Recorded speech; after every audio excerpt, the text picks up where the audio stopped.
sebenarnya ikut faedah karena beliau saksi ahli membuat. Artinya memang harus ada, tidak boleh tidak ada, agar kita akan harus. Bahwa ada yang harus diperbaiki itu iya, tetapi ingat MK itu pengadilan, bukan membuat peraturan. Yang boleh membuka MK itu hanya boleh mengatakan ini harus batal, ini tidak boleh. Kalau batal lalu membuat itu tidak boleh. Kalau begitu nanti ada membuat itu kadang-kadang orang salah di situ. Kalau begitu hasil ketatanegaraan. Yang kalau hakimnya bagus terus, kalau enggak nanti semua undang-undang itu diubah sendiri malah kacau negaranya. Maka pada batas itu maka MK mengatakan supaya diperbaiki, tapi memperbaikinya itu harus. Yang kedua, saudara, kita semua pasti sudah bersama-sama membentuk Presiden bulan.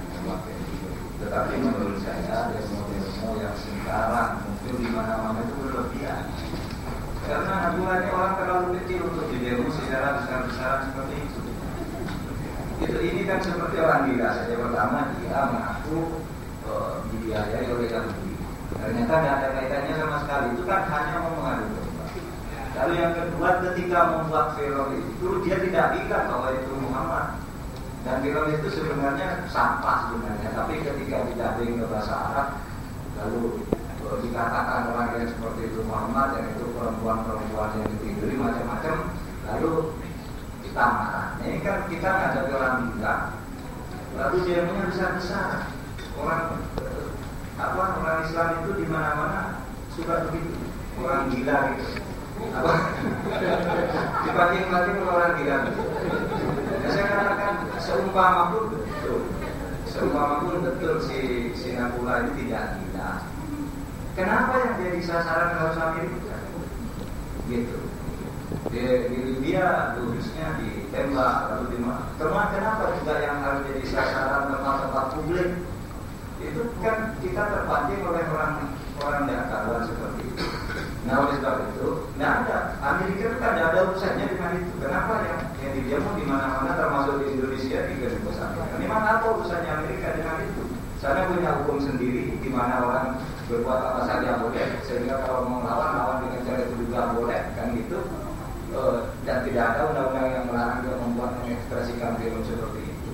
Nah, oleh sebab itu saya kira kita semua yang di Indonesia ini sadar untuk berhenti melakukan tindakan, apalagi lalu bertendensi kekerasan, gitu ya, mengerahkan massa mobilisasi lalu yang merusak dan memaki-maki dakaruan. Ini orang yang tidak tahu apa-apa itu dimaki.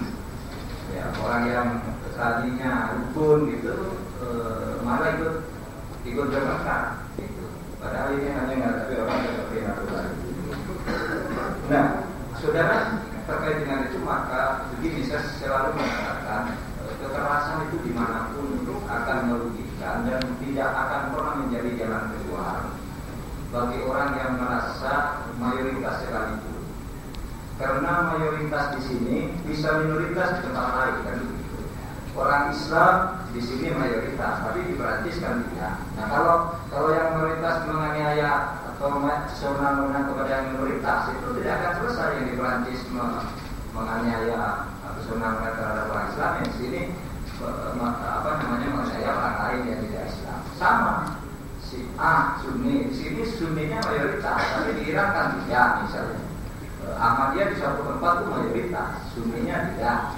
Nah, oleh sebab itu ya sudah saling saling memahami itu soal keyakinan, asalkan itu tidak menodai tadi, tidak melakukan pelecehan. Kalau cuma orang melaksanakan ajarannya sendiri, tidak ada mayoritas minoritas. Kebenaran keyakinan agama itu tidak ada mayoritas minoritas. Itu soal keyakinan orang itu sama benarnya, tingkat kebenarannya sama menurut orangnya masing-masing. Sehingga kalau mau dipaksakan juga orang itu suruh sama dengan kita itu sesuatu yang tidak mungkin. Nah saya kira itu saja, sehingga saya setuju dengan Pak Idan dan juga sudah dikemukakan oleh Pak SBY ketika di forum tempat saya itu mungkin memang perlu ada tokoh internasional yang dibuat oleh PBB ya tentang ini. Bagaimana mengatur hal seperti ini agar hal-hal kecil seperti itu tidak menyebabkan kita ini buang-buangnya dia kita ini dipancing oleh